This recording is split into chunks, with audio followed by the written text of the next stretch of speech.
ठीक है। आज विषय हमारा बड़ा महत्वपूर्ण है और उसके ऊपर थोड़ा सा चर्चा आज करेंगे क्योंकि लेट हो गए हैं। और फिर बाद में कल करेंगे और विस्तार से बाद में अगली बार करेंगे। तो सबसे पहले हम आज श्रीमद् भगवद गीता के बारे में थोड़ा परिचय ले लेंगे कि ये जो ज्ञान है सीधा भगवान के मुंह से निकला हुआ है। सबसे बड़ी इसकी जो विशेषता है, जो और कोई भी ज्ञान ऐसा नहीं है। सभी संतों, महात्माओं, ऋषियों, मुनियों के द्वारा लिखे गए ग्रंथ हैं, ज्ञान है, लेकिन ये ऐसा ज्ञान है जो सीधा अ, भगवान ने अपने शिष्य, अपने सखा अर्जुन को दिया। तो जो ज्ञान सीधा भगवान से आया तो उससे बड़ी ज्ञान की और कोई स्थिति हो नहीं सकती।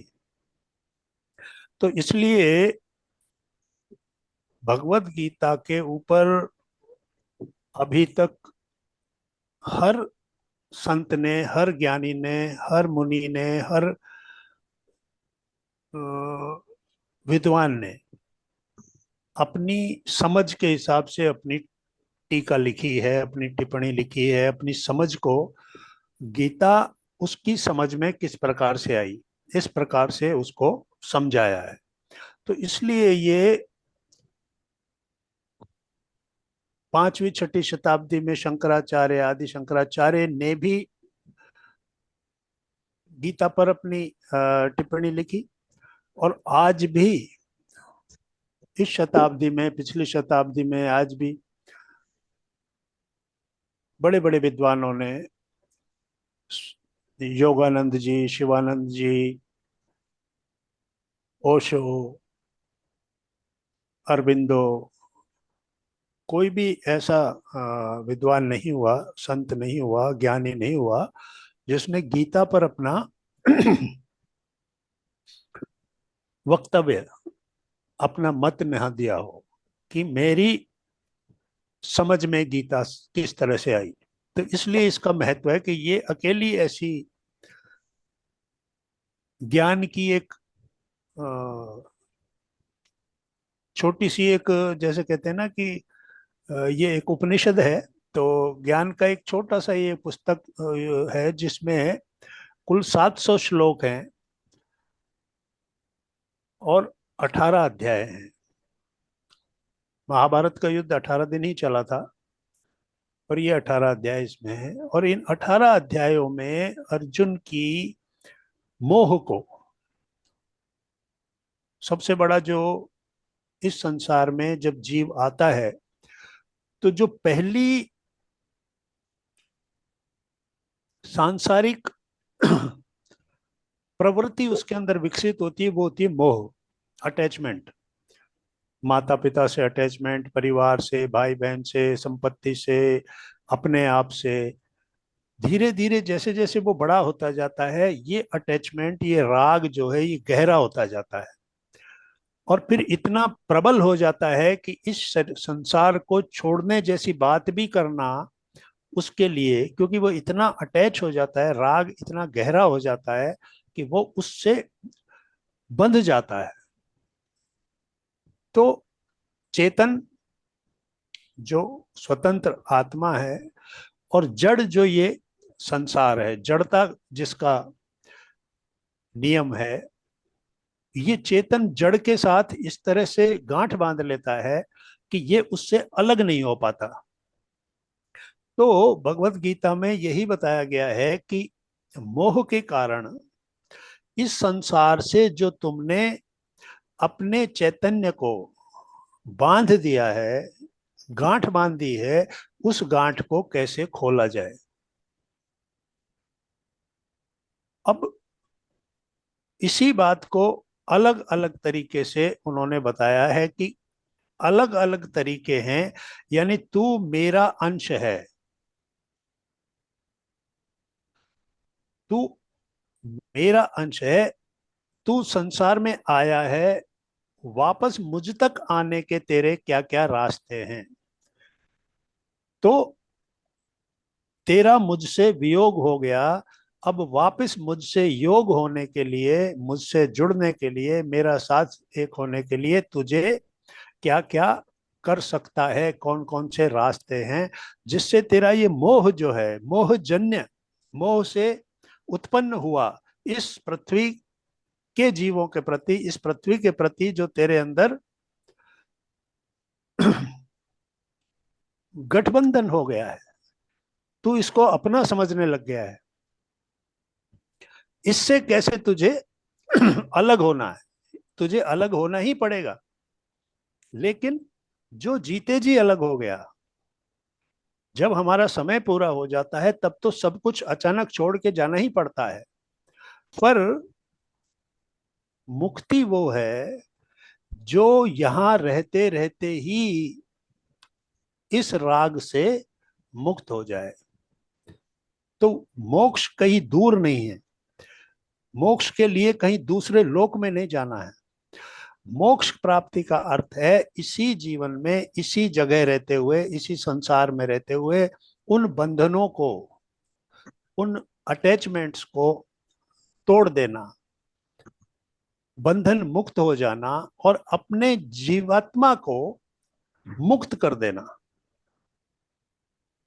क्योंकि जब राग उत्पन्न होता है, जब किसी चीज के साथ मैं और मेरे का संबंध होता है, तो फिर बहुत सारी चीजें प्रबल हो जाती हैं।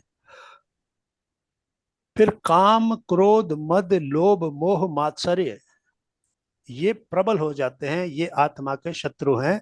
और इन सबको ऊर्जा मिलती है जब हमारे अंदर मैं और मेरे का भाव पैदा हो जाता है।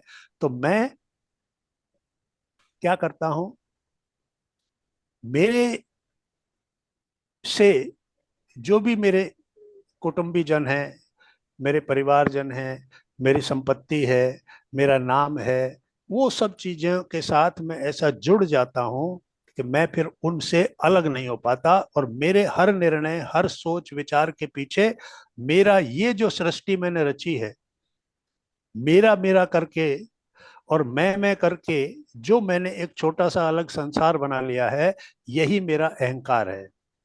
और जब अहंकार के साथ मैं जुड़ा रहूंगा तो मैं मुक्त हो ही नहीं सकता। वो जब जीवन समाप्त होगा तो मैं उस अहंकार के साथ ही इस संसार से चला जाऊंगा। तो जो इस संसार के अहंकार को यही छोड़ गया वो मुक्त है।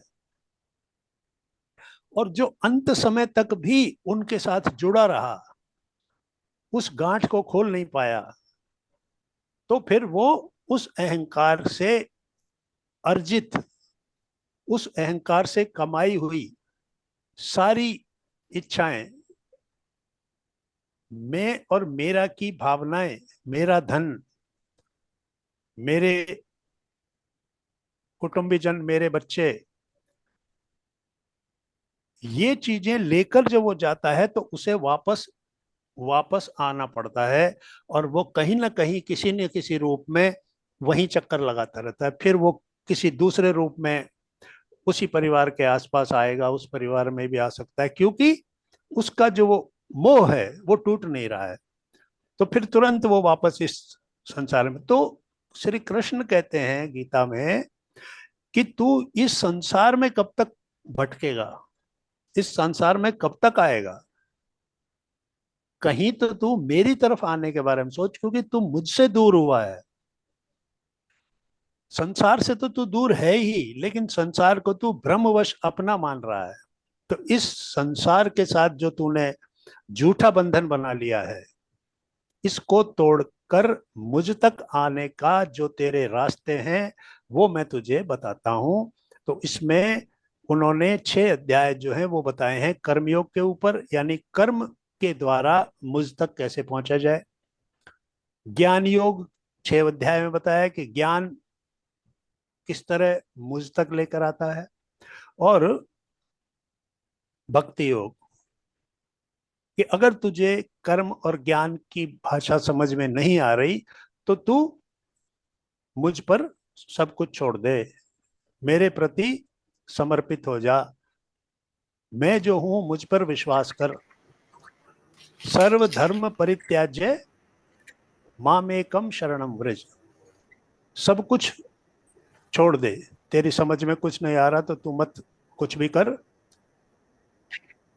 सिर्फ मुझ पर, मामेकम एकमात्र मुझ पर ही, मेरी ही शरण में आ जा, मुझ पर ही अपना सब कुछ छोड़ दे, मैं तेरा, अहम त्वा सर्व पापेभ्यो मोक्षयिष्यामि मा शुचय, तू शंका मत कर, मैं तेरे सभी प्रकार के जो भी पाप हैं उनको नष्ट कर दूंगा, तुझे मुक्त कर दूंगा। पाप क्या करते हैं? बांधते हैं, इस संसार से बांधते हैं, तो मैं तुझे उनसे मुक्त कर दूंगा। तो कर्म बंधन, कर्म से बंधन उत्पन्न होते हैं, वही कर्म सर्कुलेट होते हैं, उन्हीं कर्मों से हम फिर वापस आते हैं। तो कर्मों का जो ये चक्र है ये कैसे टूटे? तो सबसे पहले कर्मयोग, अर्थात कर्म किस तरह किए जाएं, कैसे कर्म किए जाएं जिससे हम बंधे ना। फिर ज्ञान योग, ज्ञान, क्या ज्ञान हमें हो जिससे कि हमारे अब तक के जो कर्म हैं वो नष्ट हो जाएं। ज्ञान की अग्नि जब प्रज्वलित होगी तो ये सारे जो अब तक के संचित कर्म हैं ये सारे नष्ट हो जाएंगे। तो इसलिए कर्म और ज्ञान, और अगर ये दोनों समझ में नहीं आते तो फिर तू मेरे ऊपर विश्वास कर, और मैं जो है तेरे को सभी तरह की बंधनों से मुक्त कर दूंगा। तो ये मूल रूप से गीता के अंदर बताया गया है। और अंत में 18वें अध्याय में अर्जुन कहता है कि मेरा मोह नष्ट हो गया है और मुझे स्मृति लब्बा लब्ध्वा, नष्टो मोहा स्मृति लब्ध्वा, मेरा मोह नष्ट हो गया है, अर्थात मेरा ज्ञान, मोह क्या है? अज्ञान है, वो नष्ट हो गया और अब मुझे मेरी स्मृति, मेरा मूल जो समझ है वो मेरे अंदर जागृत हो गई और अब मैं युद्ध के लिए तैयार हूं। तो भगवद गीता शुरू कहां से होती है? जहां अर्जुन विषाद योग, पहला अध्याय है अर्जुन विषाद योग, अर्थात अर्जुन जो है वो दुख में डूब जाता है और युद्ध करने से मना कर देता है। और 18वें अध्याय में अर्जुन कहता है कि जो आपने मुझे समझाया है उसको मैं समझ गया हूं, और अब मैं जो है वापस, मेरे अंदर वो ऊर्जा वापस आ गई है जो युद्ध के लिए एक योद्धा को जिस सोच के साथ युद्ध करना चाहिए, जो सकारात्मक, जो जीत के लिए जो युद्ध किया जाता है, मैं उसके लिए तैयार हूं। तो ये संक्षिप्त में भगवत गीता की विषय वस्तु है। इसको थोड़ा सा हम अब पीछे जाएंगे, भगवत गीता का प्राकट्य कैसे प्रकट हुई, क्योंकि भगवत गीता अपने आप में एक ज्ञान की गंगा है। और जैसे गंगा प्रकट हुई, भागीरथ गंगा को लेकर आए धरती पर, उसी तरह जो है इस ज्ञान की गंगा को भी एक तरह से अर्जुन जो है निमित्त बने, माध्यम बने इस ज्ञान की गंगा को इस पृथ्वी पर लाने के लिए, जो सीधे भगवान कृष्ण के मुंह से प्रवाहित हुई है, निकली हुई है। तो आज 5000 साल से भी ज्यादा समय हो जाने के बाद भी भगवत गीता उतनी ही प्रासंगिक है, उतनी ही ज्यादा उसके ज्ञान की आज भी जरूरत है जितनी 5000 साल पहले थी। प्रासंगिक यानी इसकी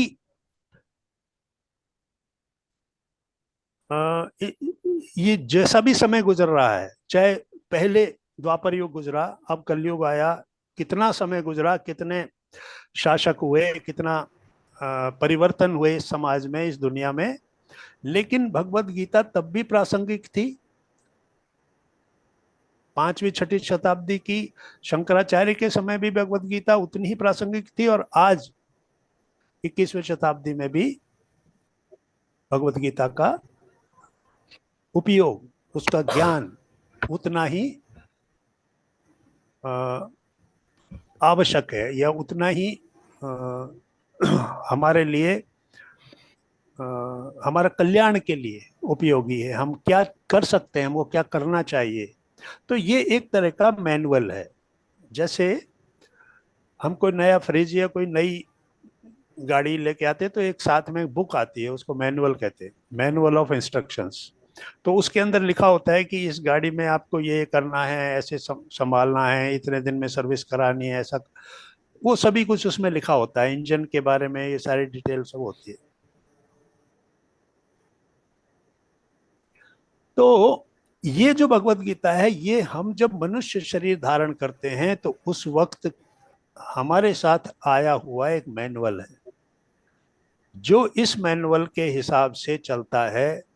और जिसने अपने आप को इसकी बताई हुई बातों को समझने के बाद अपने कर्म को संभाला, अपने ज्ञान को, और भक्ति के मार्ग पर चला, तो कृष्ण कहते हैं कि या तो कोई सा एक मार्ग पकड़ ले, या कोई तीनों ही मार्ग तू पकड़ ले, ये तीनों ही मुझ तक लेकर आएंगे।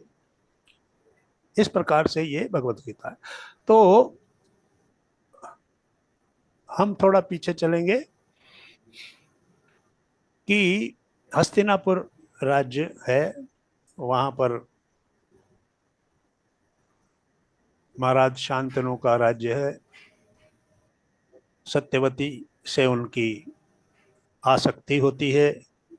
उनका पुत्र जो भीष्म है, वो प्रतिज्ञा लेता है कि मैं आजीवन विवाह नहीं करूंगा, क्योंकि सत्यवती की ये शर्त होती है कि मैं तभी विवाह करूंगी जब मेरा पुत्र राजा बने। तो इस प्रकार से वो भीष्म प्रतिज्ञा होती है कि मैं नहीं करूंगा, इस प्रकार वो विवाह होता है। लेकिन जो पुत्र होते हैं वो उनकी समय से पूर्व ही मृत्यु हो जाती है। तो वेद व्यास जी से 3 पुत्र उत्पन्न होते हैं। 2 रानियां जो थी, भीष्म जो वाराणसी के राजा, काशी के राजा की पुत्रियों को लेकर आए थे, तो 2 पुत्र उनसे हुए और एक उसकी दासी से, क्योंकि वो स्वयं जाने के बजाय अपनी दासी को भेजा वहां। तो इस प्रकार से 3 ये पुत्र उत्पन्न हुए, जिनमें एक पांडु, एक धृतराष्ट्र और एक विदुर। धृतराष्ट्र जन्म से अंधे थे, इसलिए बड़ा होने के बावजूद राजा उनको नहीं बनाया गया और पांडु को बनाया गया। इस बात का धृतराष्ट्र को मलाल था कि मैं राजा नहीं बना। लेकिन पांडु राज्य को छोड़कर वन में चले गए, और वहां 2 उनकी रानियां थी, लेकिन वहीं पर उनकी मृत्यु हो जाती है। और वो अपने कुंती जो है, कुंती माद्री उनके साथ सती हो जाती है पांडु के साथ, और कुंती जो है वो 5 पुत्रों को लेकर हस्तिनापुर आती है। तो वहीं से जो धृतराष्ट्र के पुत्र हैं, जिनमें दुर्योधन सबसे बड़ा है, वो इनसे ईर्ष्या करने लगते हैं, क्योंकि युधिष्ठिर बड़ा पुत्र माना गया।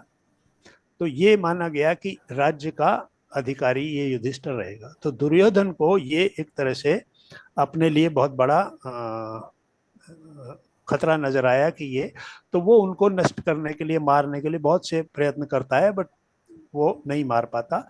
और अंत में वो उनको जुआ में हराकर वन में भेज देता है। और 12 साल का वनवास करके और 1 साल की अज्ञातवास करके जब वो लौटते हैं, तो भी वो राज्य का कुछ भी देने के लिए तैयार नहीं होता है। वो मना कर देता है कि मैं सुई की नोक के बराबर भी जमीन आपको नहीं दूंगा, आप जहां जाना चाहे जाओ। तो यहाँ युद्ध की स्थिति पैदा हो जाती है। यानी अब अगर उससे कुछ लेना है तो मांग कर नहीं मिल सकता, अब युद्ध ही एकमात्र रास्ता है। तो दोनों ही ने, तो श्री कृष्ण जब द्वारिका में थे तो वहां दुर्योधन और अर्जुन दोनों कृष्ण से मिलने गए कि इस युद्ध में हमको आपकी सहायता की जरूरत है। और दोनों एक साथ ही पहुंचे। ये पहुंच बैठ गया सर के पास दुर्योधन, और अर्जुन बैठ गया पैरों के पास।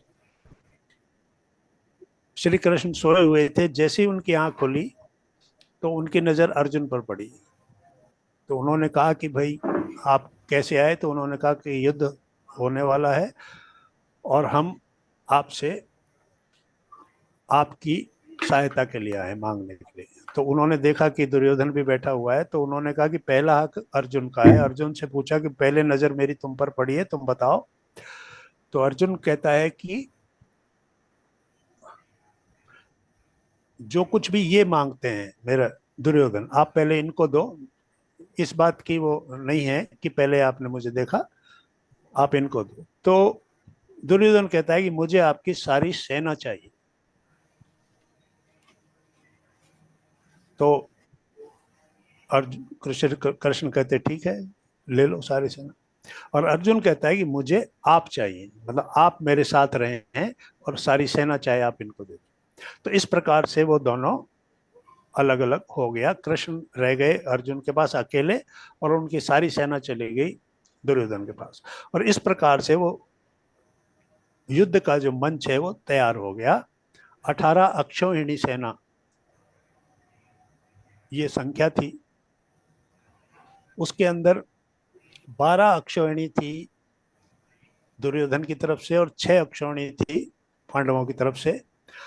और ये 18 दिन तक ये युद्ध चला। तो पहला दिन जब युद्ध का था तो इधर दुर्योधन अपने सेनापति भीष्म पितामह, द्रोणाचार्य और कर्ण, इन सब के साथ पहली पंक्ति में खड़ा हुआ था।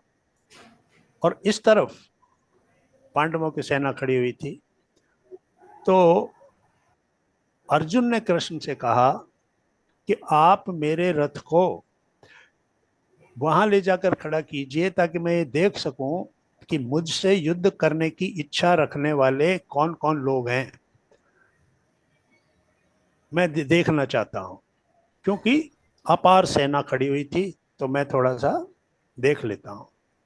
तो उन्होंने उस रथ को ले जाके भीष्म पितामह और द्रोणाचार्य के सामने खड़ा कर दिया। अर्जुन ने जब देखा कि किन किन लोगों से मुझे युद्ध करना है, तो वहां उसको सारे अपने ही नजर आए, मेरे ही परिवार के लोग हैं, मेरे गुरुजन हैं, भीष्म पितामह जिनकी गोद में मैं खेला हूं वो खड़े हैं, और मेरे मामा, ससुर, साले, भाई, भतीजे, बेटे, ये सब। ये तो मैं इन्हीं को मारने के लिए इस युद्ध में आया हूं, तो इनको मारने से मुझे क्या मिलने वाला है? ये राज्य मिलने वाला है। यानी इस युद्ध का परिणाम क्या होगा? इस युद्ध का परिणाम ये होगा कि अगर मैं जीत गया तो इन सबको मारकर मुझे ये राज्य मिल जाएगा। तो उसको यहां से वो राग, अटैचमेंट, मोह जनित भाव, वो इमोशन जो है वो अटैचमेंट का इमोशन, यानी मोह जनित भाव उसके अंदर पैदा होने लगा कि अगर इनको मारना है तो फिर मुझे इस राज्य का क्या करना है। जब अपने ही लोगों को मार दूंगा तो जिनके लिए राज्य के को हम चाहते हैं कि हमारे सगे संबंधी, परिवारजन, मित्रजन, ये सब हमारे साथ रहें, इन्हीं को मारकर अगर ये राज्य लेना है तो ऐसे राज्य का क्या फायदा है? और दूसरा, उसके अंदर इस मोह के कारण ऐसा एनर्जी का, जैसे कहते हैं कि नकारात्मक एनर्जी का ऐसा बवंडर उठा कि उसकी सारी ऊर्जा जो है वो नष्ट हो गई।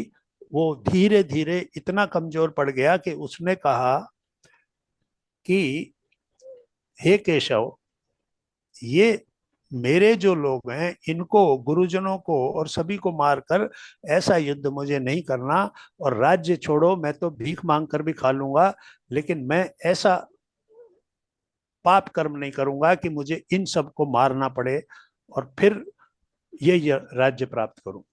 तो इसलिए मेरे हाथ कांप रहे हैं, मेरा मुंह सूख रहा है, मेरे हाथ से ये मेरा धनुष भी गिर रहा है और मेरी टांगे भी कांप रही हैं। यानी ऊर्जाहीन वो हो गया। मोह ने उसको इस तरह से अपने कब्जे में ले लिया कि उसके पास अब कुछ भी नहीं रहा, पूरी तरह से निस्तेज होकर बिल्कुल कमजोर हो गया और जाकर वो रथ के बीच में बैठ गया और अपना धनुष रख दिया। और फिर कहा,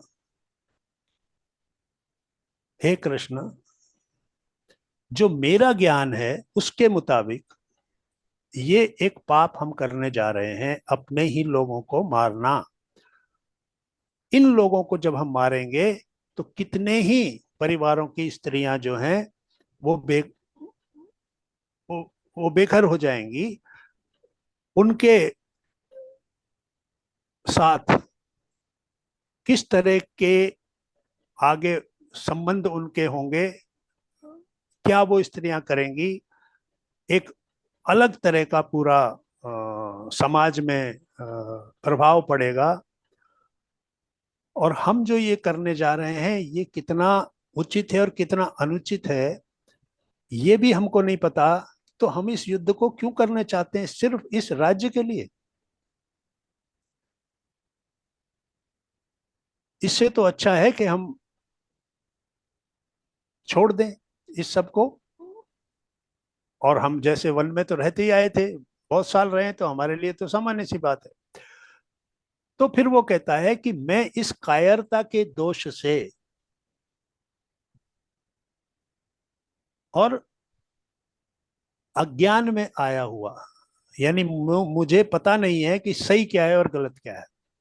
तो मेरे अंदर जो ये संदेह पैदा हुआ है, जो संशय पैदा हुआ है, जो कंफ्यूजन की स्थिति पैदा हो गई है कि करूं कि ना करूं, मोह के कारण, तो मेरे अंदर दो बातें हैं। एक तो कायरता का दोष आ गया है, अर्थात मैं युद्ध नहीं करना चाहता। और दूसरा, मेरे अंदर संशय उत्पन्न हो गया है कि सही क्या है और गलत क्या है। तो आप मेरे गुरु हैं, मैं आपका शिष्य हूं, मुझे सही मार्ग बताइए।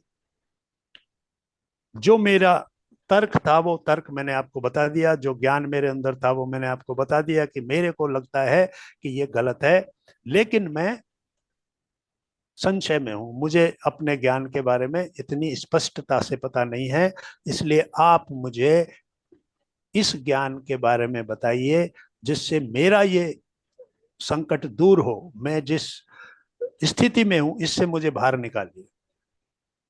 अगर मैं सही सोचता हूं तो उसको बताइए, अगर मैं गलत सोच रहा हूं तो मेरा मार्गदर्शन कीजिए, तो मैं आपका शिष्य हूं। तो वहां अर्जुन जो है उनका शिष्यत्व ग्रहण करता है कि मैं ज्ञान के लिए आपके सामने उपस्थित हूं और आपका जो मार्गदर्शन मिलेगा उसी को मैं मानूंगा। पूरी तरह से समर्पित हो गया, यानी यहां पर उसने अपनी कोई शर्त नहीं रखी, समर्पण, सरेंडर कर दिया कि जो आप कहेंगे मैं वैसा करूंगा। तो यहां से फिर श्री कृष्ण जो है वो उपदेश शुरू होता है, गीता का उपदेश। तो वहां सबसे पहले कर्मयोग का ज्ञान देते हैं, अर्जुन को बताते हैं कि कर्म को किस तरीके से लिया जाना चाहिए, कर्म किस तरह से किया जाना चाहिए, कर्म के प्रति अपने धर्म के अनुसार आचरण करना चाहिए। यहाँ पे धर्म शब्द जो है रिलीजन नहीं है, धर्म का मतलब ड्यूटी। धर्म का मतलब ड्यूटी जो है आपकी, जो आपका क्या होता है कि वर्ण व्यवस्था में जो बताया गया कि क्षत्रिय का धर्म क्या है, क्षत्रिय का धर्म है युद्ध करना। तो तेरा धर्म क्या कहता है, तुझे उसके मुताबिक काम करना है, युद्ध करना तेरा धर्म है। युद्ध से मुंह मोड़ना, तू इस लोक में न केवल अपनी हंसी करवाएगा, इतना बड़ा योद्धा, और अगर युद्ध से तू मुड़ गया, अगर युद्ध को छोड़ के चला गया, तो हमेशा के लिए तेरी समाज में उपहास का तू पात्र बनेगा, उसका कारण यह है कि तूने जो अपना धर्म था उसके मुताबिक काम नहीं किया। तो सबसे पहले तो जो पहला जो श्लोक जहां से शुरू होता है भगवत गीता की, धर्म क्षेत्रे कुरुक्षेत्रे समवेता युयुत्सवा मामका पांडवाश्चैव किम कुर्वत संजय। तो अब यहाँ संजय की उपस्थिति आती है। संजय कौन है? तो धृतराष्ट्र संजय से कहते हैं कि कुरुक्षेत्र रूपी धर्म क्षेत्र में, कुरुक्षेत्र जो था वो धर्म क्षेत्र था, वहां तपस्या की थी कुरु वंश के प्रवर्तक, जिनसे कुरुवंश चला, उन्होंने वहां तपस्या की थी। तो कुरुक्षेत्र कहलाता था वो। कुरु इसीलिए वो कौरव कहलाते थे, कुरुवंश है। तो वो कुरु जो थे महाराजा, उन्होंने वहां तपस्या की थी, इसलिए वो धर्म क्षेत्र कहलाता था।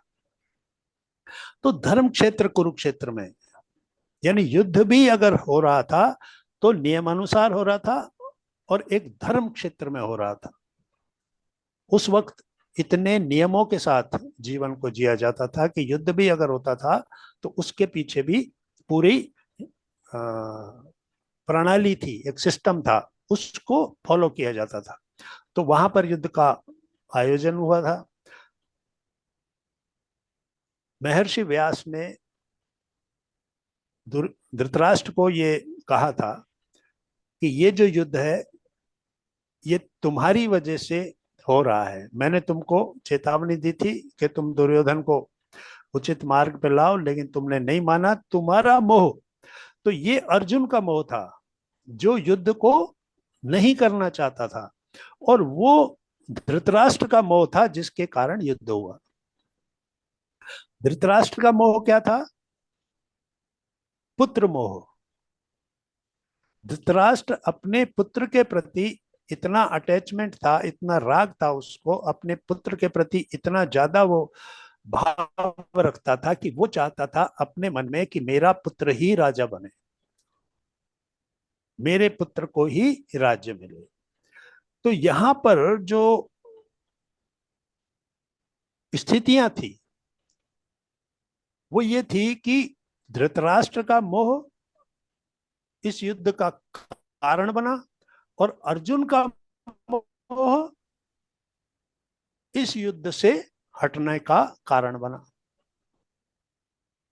तो मोह के दो कैसे प्रभाव हुए? तो व्यास जी ने धृतराष्ट्र को कहा कि ये युद्ध तुम रोक सकते थे, अपने पुत्र मोह के कारण तुमने ये युद्ध को होने दिया। अगर तुम चाहो तो मैं तुम्हें दिव्य दृष्टि दे सकता हूं जिससे तुम ये युद्ध देख सको। तो धृतराष्ट्र ने कहा कि मैं अपने ही वंश को नष्ट होते हुए अपनी आंखों से नहीं देख सकता, इसलिए आप मेरे जो मंत्री सारथी संजय जो है वो उनका सारे काम करता था, तो संजय को आप ये दिव्य दृष्टि दे दो तो ये मुझे युद्ध के हाल बताता रहेगा। तो वो दृष्टि संजय को दे दी गई थी और संजय धृतराष्ट्र के पास बैठकर वो जो निरंतर युद्ध वहां चल रहा था वो धृतराष्ट्र को सुना रहा था। तो धृतराष्ट्र ने, भगवत गीता की शुरुआत यहां से होती है कि कुरुक्षेत्र, धर्म क्षेत्र कुरुक्षेत्र में मेरे और पांडव के पुत्रों ने इकट्ठे होकर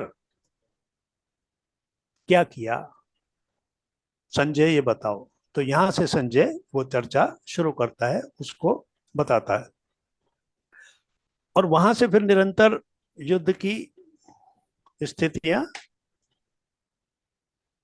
वो वर्णन की जाती हैं। और ये पहला अध्याय है अर्जुन विषाद योग। इसमें अर्जुन इस स्थिति में आ जाता है। तो मोह के दो छोर बताए गए हैं, इसमें दो सीमाएं हैं। एक सीमा की मोह के कारण, अपने पुत्र मोह के कारण, अपने ही परिवार के लोगों को, अपने भाई के ही पुत्रों को नष्ट करने के लिए, उनको मारने के लिए, उनको वहां से दूर करने के लिए धृतराष्ट्र ने हर तरह के प्रयत्नों को अलाउ किया था। आदेश दिया था, इसको मना नहीं किया दुर्योधन को। तो ये मोह हुआ, पुत्र मोह हुआ। उधर हुआ अर्जुन को, वो रिवर्स हो गया। उस मोह से मैं इनको कैसे मारूं, वो मोह के कारण उनको मारना चाहता है, पांडवों को, और ये मोह के कारण कहता है कि मैं इनको कैसे मारूं। तो मोह के ही अलग अलग रूप देखने को मिलते हैं, अटैचमेंट, राग। तो कौन सा इमोशन, कौन सा भाव हमारे अंदर क्या निर्णय लेकर आता है, क्या निर्णय हमसे करवाता है। एक व्यक्ति जिसका अपना मैं और मेरा का दायरा है, वो मोह के कारण दूसरे का कोई भी नुकसान कर सकता है, हानि कर सकता है। और एक व्यक्ति जो मोह, मैं और मेरा के दायरे से बाहर निकला हुआ है, उसके लिए मोह जो है दूसरी तरीके से काम करता है कि ये मेरे लोग हैं, इन्हें हानि ना पहुंचे, इनका नुकसान ना हो। तो इस प्रकार की विपरीत परिस्थितियों के अंदर भगवत गीता रास्ता दिखाती है। कंफ्यूजन, संदेह, संशय को दूर करती है। हमारा रास्ता क्या होना चाहिए, हमको कैसे आगे बढ़ना चाहिए, क्या उचित मार्ग है, ये सब चीजें इसमें एक्सप्लेन की गई हैं, सभी चीजें बताई गई हैं। और इस प्रकार से कर्म के बारे में, कर्म कैसा हो, निष्काम कर्म योग क्या होता है, कर्म बंधन से कैसे मुक्त हुआ जा सकता है, ये सब बातें हम आगे करेंगे। आज खाली हमने एक इंट्रोडक्टरी सेशन ये किया था, समय भी हो गया है। तो आप कोई प्रश्न करना चाहते हैं तो कुछ देर हम कर लेते हैं बात, फिर हम। सर सर मेरा एक क्वेश्चन है सर। जी। सर क्या आपको नहीं लगता कि इस पूरे महाभारत का युद्ध जो कृष्ण जी ने करवाया था, और इसने तो कुछ भी नहीं किया और इतने लाखों लोग मरवा दिए? ऐसा ऐसा क्या कारण था जो ये मतलब अपने आप को तो उसने शामिल नहीं किया और दोनों सैन्य करवा दिए सर? क्या कारण था ऐसा सर? और दूसरा क्वेश्चन मेरा ये है कि ज्ञान योग, कर्म योग और भक्ति योग, इन तीनों में से कौन सा ऐसा इन इन तीनों में से कौन सा ऐसी चीज है जिसको आदमी इमीडिएटली पढ़े और मतलब आगे का रास्ता वो क्लियर कर सके? मुक्ति मुक्ति और मोक्ष, इन दोनों में बड़ा डिफरेंस होता है सर। क्योंकि अगर अगर युद्ध के मैदान में वो उसको खड़ा ना करता तो 2.5 घंटे की गीता है ये, कुल मिला के अगर देखा जाए 18 अध्याय, वो सिर्फ 2.5 घंटे की गीता है। हम्म। वो 2.5 घंटे के अंदर वो युद्ध के मैदान में उसको समझा देता है कि बॉस ऐसा है कि अर्जुन जी आप इतने प्रखंड वो हो, फिर उसको अपना वो विराट रूप दिखाता है। हम्म। विराट रूप दिखाने के बाद उसका मोह खत्म हो जाता है। हम्म। और दूसरी तरफ के जो कितने हजारों लाखों करोड़ों लोग होते हैं वो हम्म। मर जाते हैं। तो हम्म। क्या आपको मतलब क्या आपको ये नहीं लगता कि इन सब में जो मतलब जो कलाकार जो था वो भगवान श्री कृष्ण था और उसने इस चीज को करने के लिए ये सब करवाया था? पहली बात तो ये है कि आप कृष्ण को अगर भगवान के रूप में देखते हैं, जो खुद वो हम्म, कहते हैं हम्म, कि यदा यदा ही धर्मस्य ग्लानिर्भवति भारत, अभ्युत्थानम अधर्मस्य संभवामि युगे युगे। तो यहाँ पर कृष्ण ने खुद ही ये कह दिया कि जब जब धर्म का अधर्म नाश। बढ़ता है, हम्म, जब जहां सही मार्ग पे चलने वाले लोग नहीं रहते, क्योंकि धृतराष्ट्र एक राजा था। अगर राजा भ्रष्ट हो जाए, राजा गलत काम करने लगे, तो अधर्म है वो। और जब अधर्म वहां से शुरू होता है तो पूरी पृथ्वी पर अधर्म फैल जाता है। जिसकी जिम्मेदारी है, राजा की जिम्मेदारी है कि धर्म की स्थापना करे। राजा चोर को दंड क्यों देता है? क्योंकि वो गलत काम कर रहा है। राजा पहले दंडाधिकारी भी होता था, दंड भी उसी के हाथ में होता था, न्याय भी उसी के हाथ में होता था। तो जो खुद के ही परिवार में न्याय नहीं कर पा रहा, वो कैसे शासन व्यवस्था में न्याय करेगा? तो इसलिए यदा यदा ही धर्मस्य ग्लानिर्भवति, बात है जब जब धर्म की ग्लानि होगी, यानी धर्म यानी नियम कायदा जो है वो गलत होने लगेगा, उसका उल्लंघन होने लगेगा, तब तब मैं आकर इस सब को ठीक करूंगा। क्योंकि इस पृथ्वी पर मेरे आने का जो कारण है वो यही है, धर्म संस्थापनार्थाय, धर्म की स्थापना करने के लिए, सही मार्ग को स्थापित करना, ये मेरा, क्योंकि भगवान हूं, मेरी प्रकृति है ये सारी, ये सब मेरा ही क्रिएशन है, मैं ही इसके पीछे हूं। तो मेरे जैसे आप परिवार के मुखिया हैं, तो अपने परिवार के अंदर सही व्यवस्था करना आपकी जिम्मेदारी है। तो इस पूरी सृष्टि का जो मालिक है, जो हेड ऑफ द फैमिली है, वो तो कृष्ण है, भगवान है। उन्होंने कहा कि ये जितने भी लोग मैं और मेरा करते घूम रहे हैं, वास्तव में ये तो गलत है, इनको मालूम ही नहीं है, क्योंकि ये तो मेरा है, मैं इसके पीछे हूं, मैं मालिक हूं। घर आपका है, आपके घर के अंदर जब झगड़े हो रहे हैं, कुछ भी हो रहा है, और एक भाई दूसरे भाई का हक छीन रहा है, तो आप बीच में बोलोगे कि नहीं बोलोगे? और अगर आपको लगे कि जो भाई दूसरे भाई की हत्या तक करने के लिए तैयार है, तो आप उस दूसरे से कहोगे कि ये तुझे मारने के लिए तैयार है, तो तू भी युद्ध कर, जो बचेगा वो ले लेगा। मैं सहायता किसकी करूंगा? जो सही मार्ग पर है। अर्जुन का मोह यह था कि मैं इनको नहीं मारूंगा क्योंकि मेरे संबंधी हैं।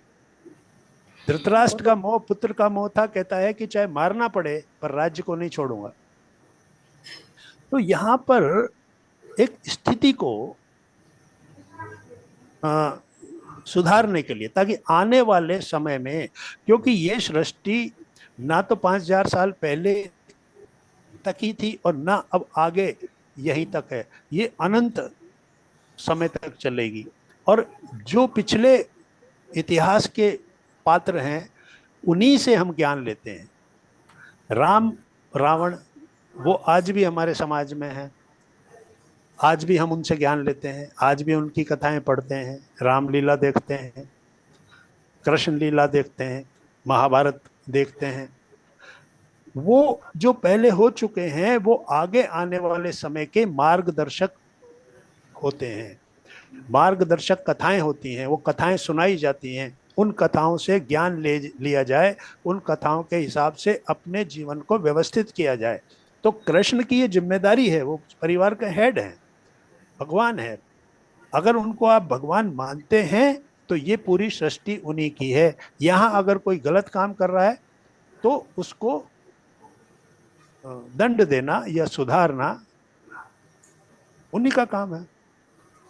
यहीं पर यह बात समझ में आती है कि ये मैं और मेरा, छोटा बच्चा घर का, जिसको उसके पिता ने कुछ पैसे दिए, उसको कपड़े खरीद के दिए, अब वो पैसों को लेके और वो कपड़ों को लेके कहता है कि ये मेरे हैं, मेरे हैं, मेरे हैं। तो उसको देने वाला कोई दूसरा है, उसका पालन पोषण करने वाला कोई दूसरा है, लेकिन मैं और मेरे में कौन फंस गया? धृतराष्ट्र।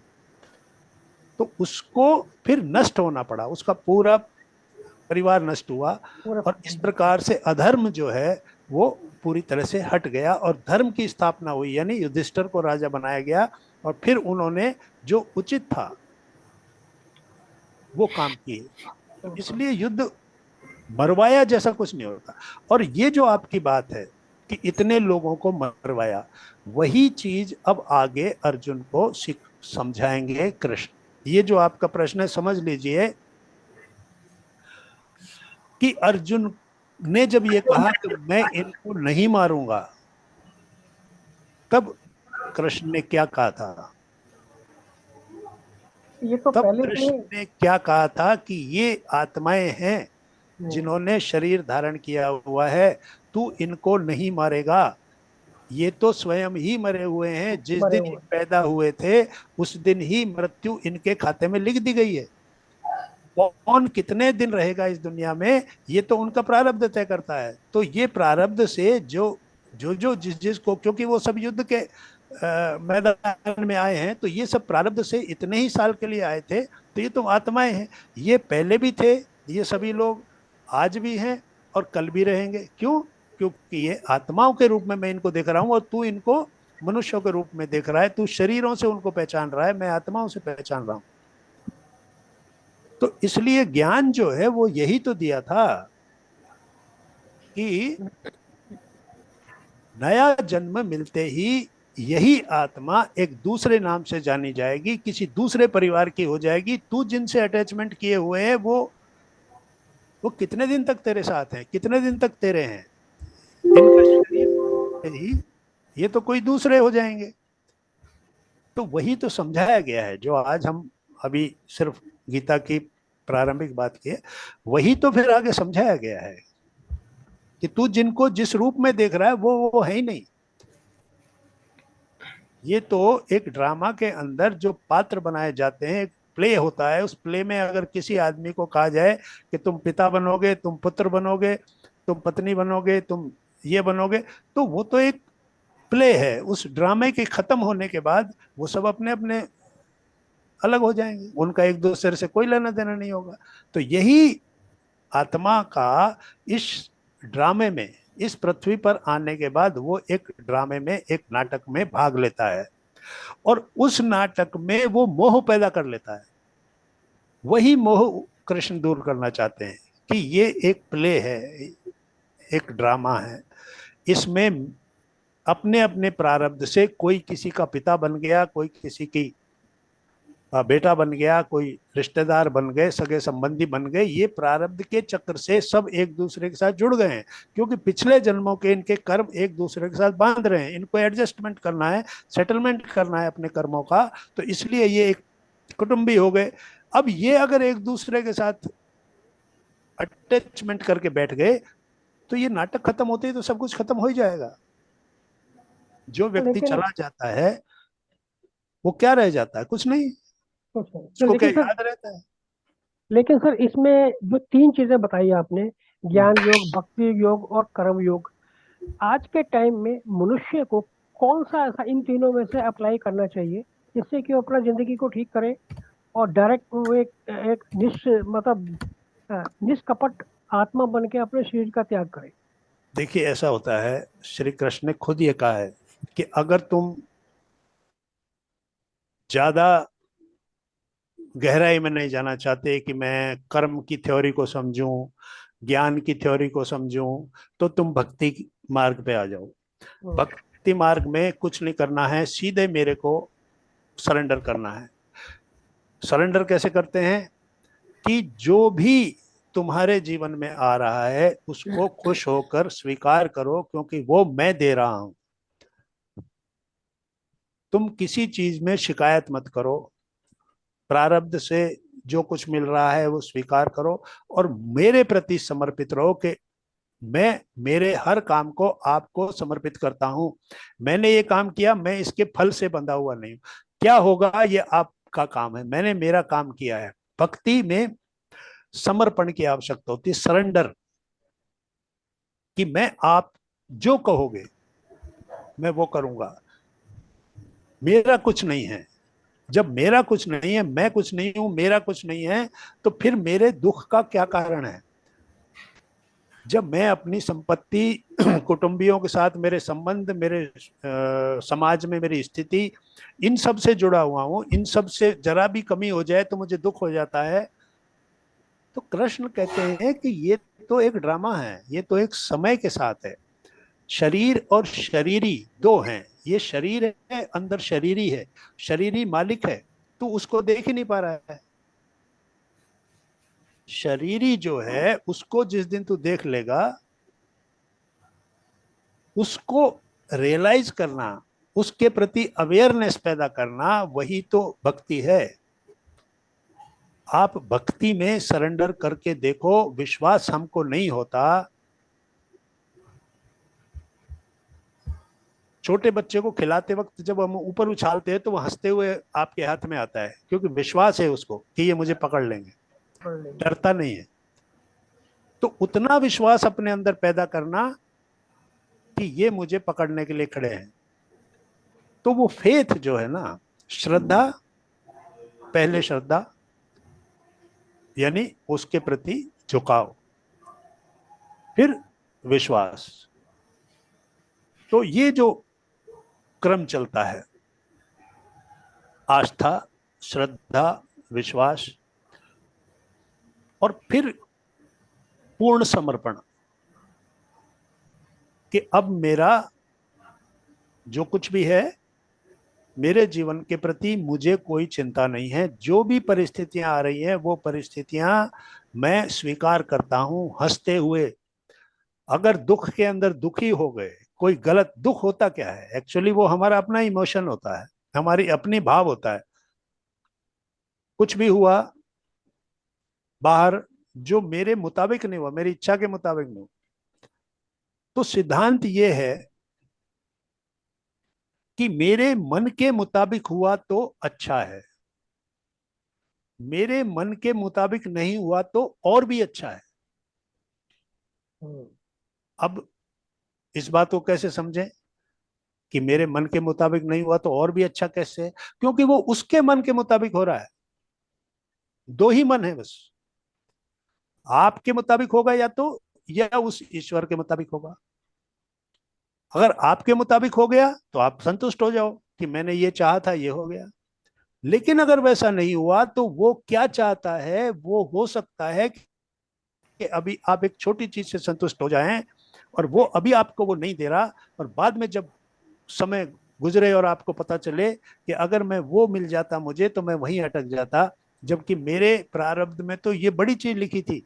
तो कोई चीज अगर नहीं हो रही तो और भी अच्छा है, क्योंकि वो जो होगा वो उसके मुताबिक होगा। तो ये विश्वास, ये जब अंदर आ जाता है तब हम उसके हो जाते हैं। अब तू मेरा है, अब मेरे को तेरी चिंता है, इसलिए तू मेरे पास आ जा, मेरी शरण में आ जा। ये अंत में जब अर्जुन के सवाल बहुत हुए, हर तरह से समझा दिया, तब उन्होंने कहा था कि अब तू ऐसा कर, सर्व धर्म धर्म परित्याज्य, सब छोड़ मेरे पास आ जा। तो हम उसकी सत्ता को मानते नहीं, हम इस संसार को सत्य मानते हैं। इस संसार के अंदर जो कुछ हमारा है, जो मिला है, कोई माता पिता के घर पैदा हो गए, वो हमारे माता पिता हो गए, उनके साथ अटैच हो गए। फिर बच्चे पैदा हुए, उनके साथ अटैच हो गए। फिर रिश्तेदार हैं वो हमारे हो गए, मित्र हैं वो हमारे हो गए। तो एक सृष्टि अपनी बना ली और उसी के अंदर दुख सुख दुख सुख दुख सुख करते रहे।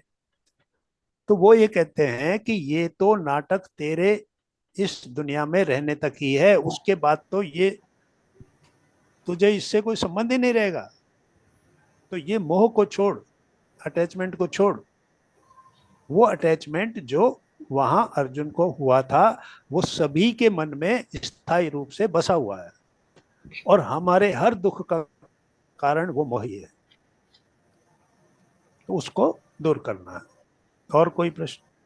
नहीं सर, सब पॉइंट, ये क्वेश्चन तो बहुत है सर, लेकिन सर कल के दिन के लिए छोड़ देता हूँ सर, ठीक है, कल मैं रंजन जी, पूछूंगा। Right actual sir. में तो ये अधर्म की धर्म भी, मतलब अधर्म को धर्म में स्थापित करने की वो थी बात सारी। सारांश इसका यही है कि अधर्म को जीत, अधर्म पे जय, धर्म की जय विजय है ये। नहीं मैडम, अगर एक बात बताओ, अगर कोई धर्म की ही स्थापना करनी होती तो क्या क्या कृष्ण से ज्यादा कोई पावरफुल उस वक्त था ही नहीं? लेकिन सारी चीजें भी तो वो कहते हैं ना कि तुम्हारा ठीक है ना। प्रारब्ध होता है, तुम्हारे पुराने पूर्व कर्म होते हैं, वो तुम्हें ही भुगतने होते हैं। नहीं, हमें वो हमारा तो नहीं, हमारा बोया हुआ तो हम ही काटेंगे ना, कोई और थोड़ा काटेगा। और कोई नहीं तो काटेगा, युद्ध में ठीक है। मरना जिसके लिए लिखा था, जिन्होंने आपके प्रारब्ध था ऐसा कि ये हम्म। सब करके आया था और वहां पे आके ही उन्हें खत्म होना था।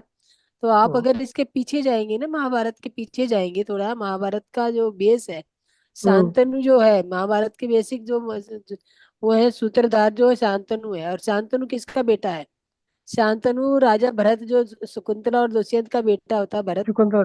ठीक ठीक। हाँ, ये राजा उनके भरत। वंशज हैं। लेकिन ये भरत जो भरत का भरत के 9 बेटे थे, 9 हम्म। बेटों में से उन्होंने अपने बेटों को राज्य नहीं दिया था, एक को भी। और ये जो हम्म। शांतनु है, ये जो शांतनु था उसका सेनापति था। भरत का। हाँ, उसके सारे बेटे जो थे वो तो निकम्मे थे, मतलब राज्य चलाने के काबिल उन्होंने उसको नहीं समझा था।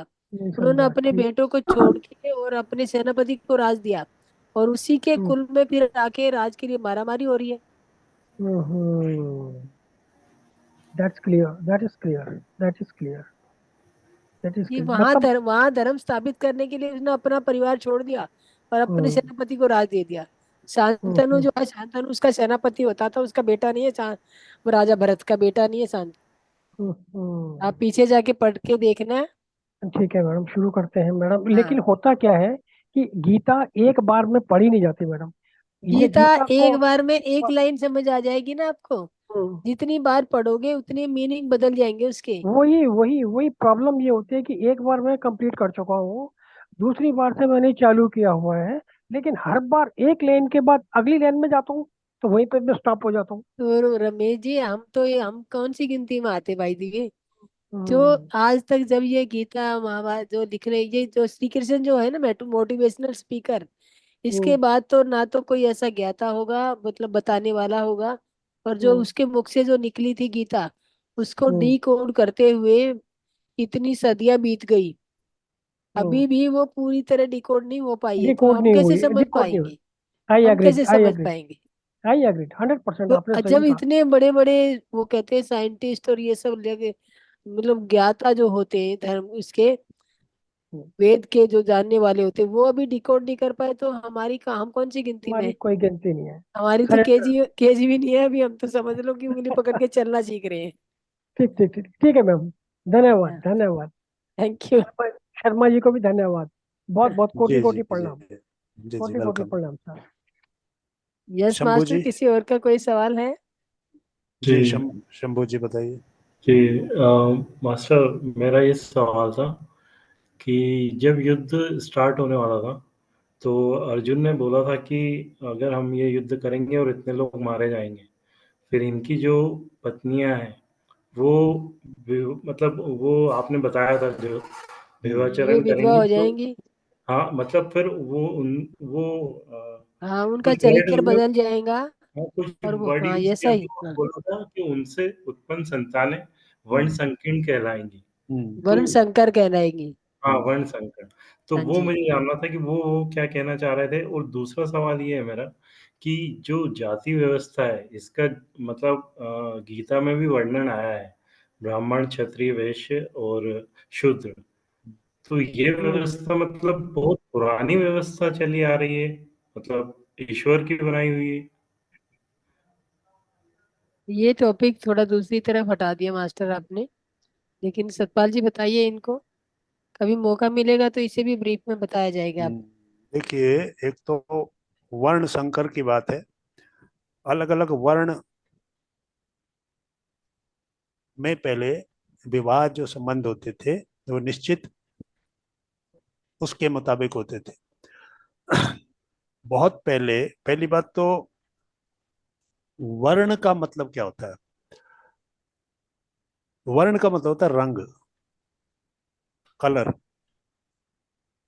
पीत वर्ण, श्वेत वर्ण, ये सुना होगा आपने। पीला रंग, सफेद रंग। तो वर्ण जो है, तो पहले क्या होता था कि पहले जाति व्यवस्था ऐसी नहीं थी कि इसका बेटा ही वो जाति का होगा। उसको गुरुकुलों में बच्चों को भेज दिया जाता था। वहां पर उनको ऑब्जर्व किया जाता था कि ये किस तरफ, किस प्रवृत्ति का व्यक्ति है। क्या इसका पढ़ने लिखने में ज्यादा रुचि है, युद्ध करने में ज्यादा रुचि है, व्यापारिक काम करने में रुचि है, सेवा करने में रुचि है। तो उस प्रकार वहां फिर छांटा जाता था एक निश्चित क्लास के बाद। जैसे मान लीजिए कि अपन यहाँ कहते हैं कि भाई 10th क्लास पास हो गई, तो ऐसे उनके हिसाब से उनका एक समय था। उस समय के बाद उनको उनकी प्रवृत्तियों के हिसाब से छांटा जाता था। फिर वो तय होता था कि ये क्षत्रिय हैं, ये हैं, ये हैं। फिर उनके हाथों में वो धागे बांधे जाते थे, वर्ण के, उसी वर्ण के, कि आप जिस, मान लीजिए कि आप क्षत्रिय में आपको क्लासिफाई कर दिया, तो आपके हाथ में एक खास रंग का धागा आप बांधोगे, ताकि वो वर्ण का, यानी आप दूर से देखकर ही कोई कह दे कि आप फला हैं, मतलब आप फला वर्ण के व्यक्ति हैं, अर्थात आपको समाज उसी रूप में ट्रीट करे दूर से देखकर ही कि ये एक क्षत्रिय है, ये एक ब्राह्मण है, ये वैश्य है, ये शूद्र है। तो ये तो हुआ वर्ण। उसके बाद उसी वर्ण के हिसाब से विवाह संबंध होते थे। वैवाहिक संबंधों को उसी वर्ण के हिसाब से तय किया जाता था, क्योंकि उनके बच्चों के अंदर, जब हम जीन्स की और उनकी बात, साइंटिफिक बात करते हैं कि उनका डीएनए, उनका जीन्स, तो वो उसको एक तरह से प्रिजर्व रखने का मतलब कि जो युद्ध करने वाले हैं वो उनकी जो संतति हो वो भी उसी प्रवृत्ति की हो, उसको प्रिजर्व करने के लिए आगे चल के, क्योंकि ये पहले वो लोग जान लेते थे कि आगे चल के जो समाज किस तरह का बनने वाला है, किस तरीके से ये जो पहले गुरुकुलों में जो ज्ञान दिया जाता था, शिक्षा दी जाती थी, वर्ण व्यवस्था करती थी, उसको फिर बदलाव अपने आप होने लगे और जन्म से ही वो होने लगे कि भाई जो जिस जन्म का है, तो उनके अंदर उसको प्रिजर्व करने के लिए, उनके कैरेक्टर्स को प्रिजर्व करने के लिए, एक योद्धा है, क्षत्रिय है, तो उसके अंदर वो प्रिजर्व करें ताकि उसी परिवार की के बीच शादी हो।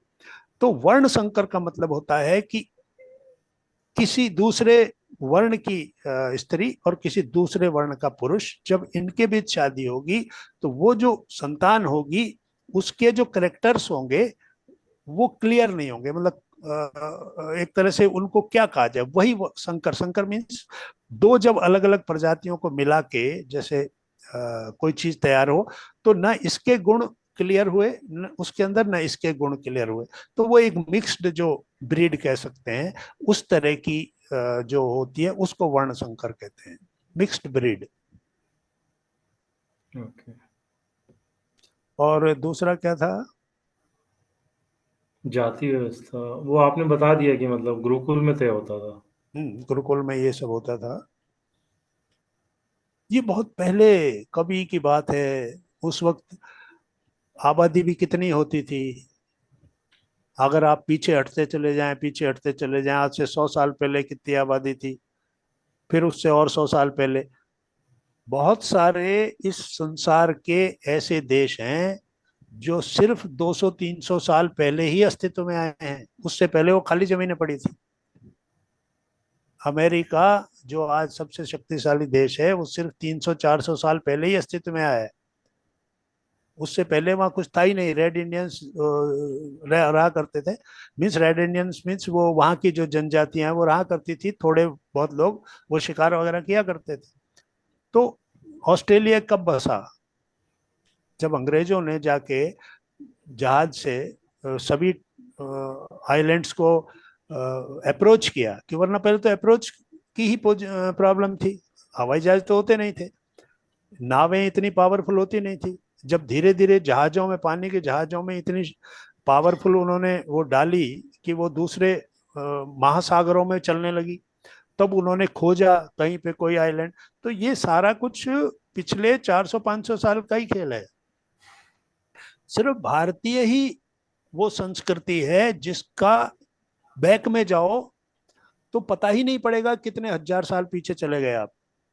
तो यही संस्कृति और सभ्यता अस्तित्व में थी, बाकी ना के बराबर थी, और दूर दूर थोड़े थोड़े कुछ लोग थे। तो पूरे वर्ल्ड की पॉपुलेशन ही इतनी कम थी कि गिनती पर आप कर सको। तो वो लोग अपनी व्यवस्थाएं करते थे अपने तरीके से।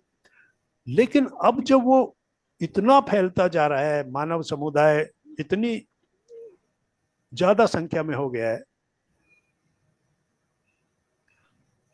तो लेकिन मेरे को यहाँ पे कंफ्यूजन है कि जैसे आप बता रहे हैं कि डीएनए की बात करी ना आपने, डीएनए प्रिजर्व करने वाली जो बात करी है, तो अगर जैसे कि मतलब गुरुकुल में ये तय होता था कि किसका किस टाइप का लक्षण है, तो एक जो क्षत्रिय था उसका मतलब पहले जो पुत्र हुआ है तो डीएनए उसमें, अगर वो उसका डीएनए था तो फिर गुरुकुल में जाके कैसे तय होता था कि वो क्षत्रिय टाइप का है या ब्राह्मण टाइप का है? उसके अंदर डीएनए तो क्षत्रिय का ही था। नहीं देखो, ये हमको फिर ये देखना पड़ेगा कि हम कितना पीछे जाना चाहते हैं।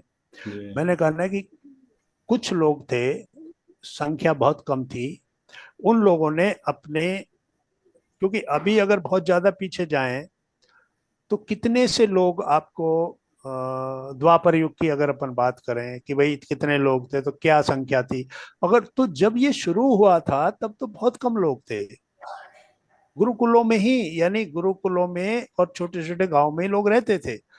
तो उस वक्त उन लोगों ने, क्योंकि इतना बैक में जाकर तो हम भी नहीं देख सकते कि वहां जी क्या हुआ करता था, जी, बिल्कुल पर बिल्कुल। जो मिलता है पढ़ने को, किताबों में मिलता है, उसमें ये बताया जाता है कि ये वर्ण व्यवस्था इसलिए बनाई गई थी कि सब लोगों को वो काम दिया जाए।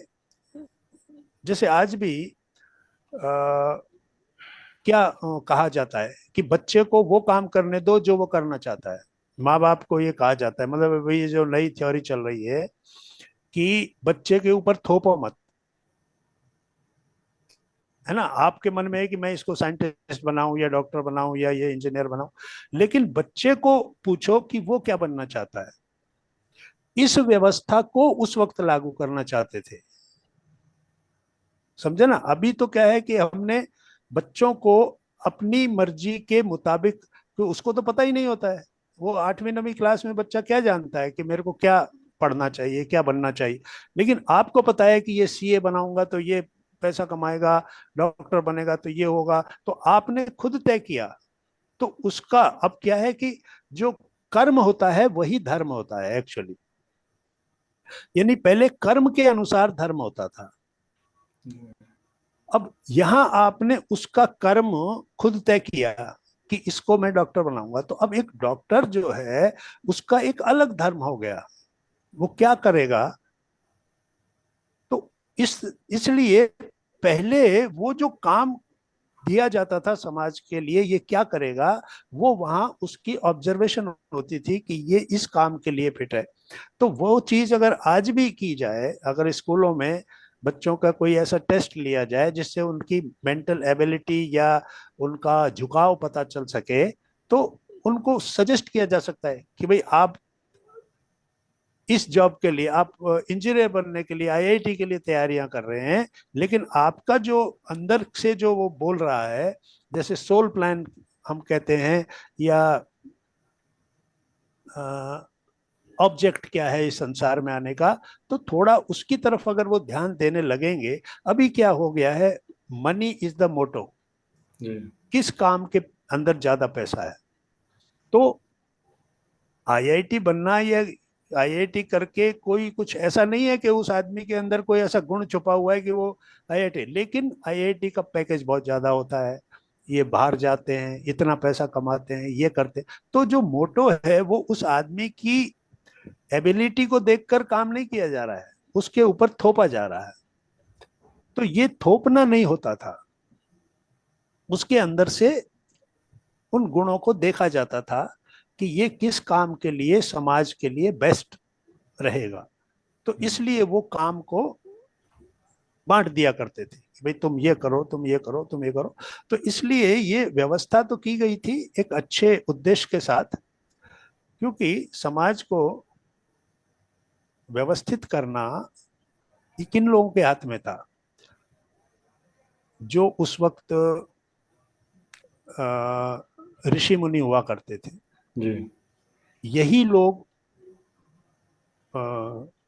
ये वेद लिखना, वेदों की रचना, पुराणों की रचना, उनके अंदर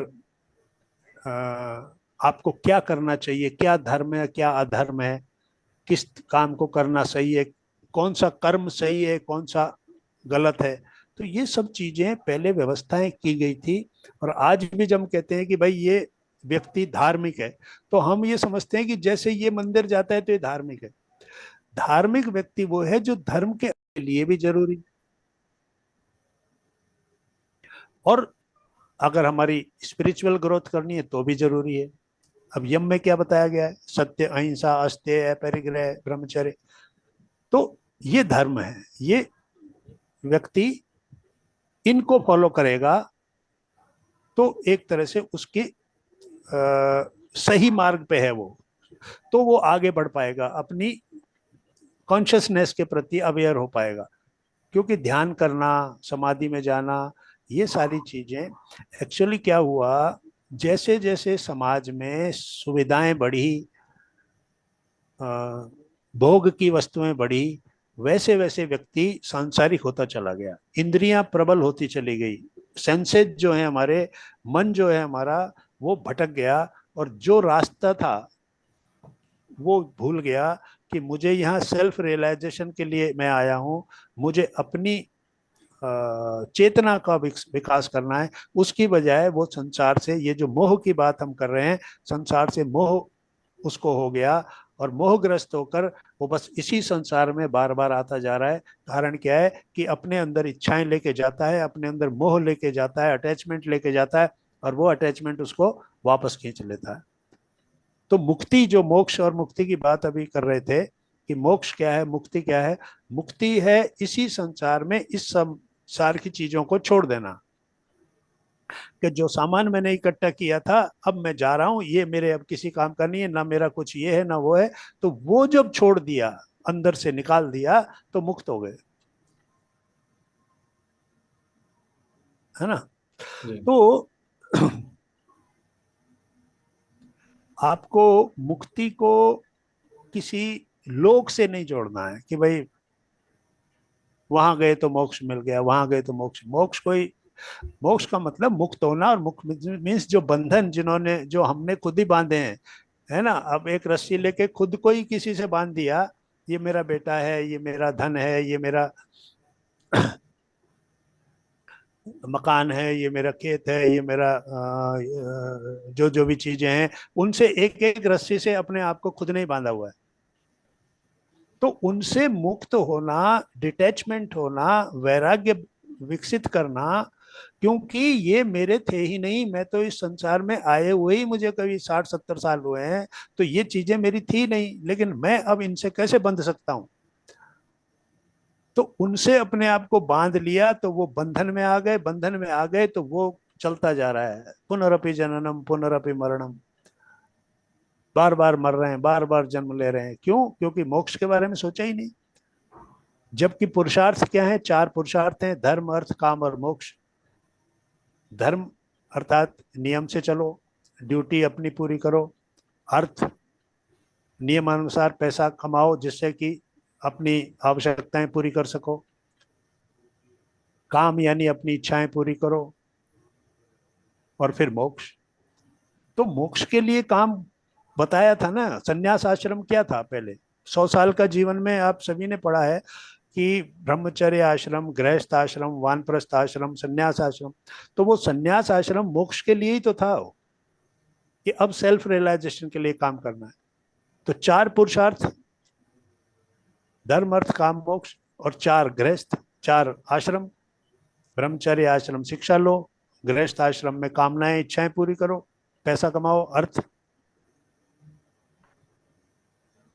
वानप्रस्थ में डिटैच हो जाओ, वहीं रहते हुए, परिवार में रहते हुए डिटैच हो जाओ, दूसरों को जिम्मेदारी दे दो, भाई तुम करो।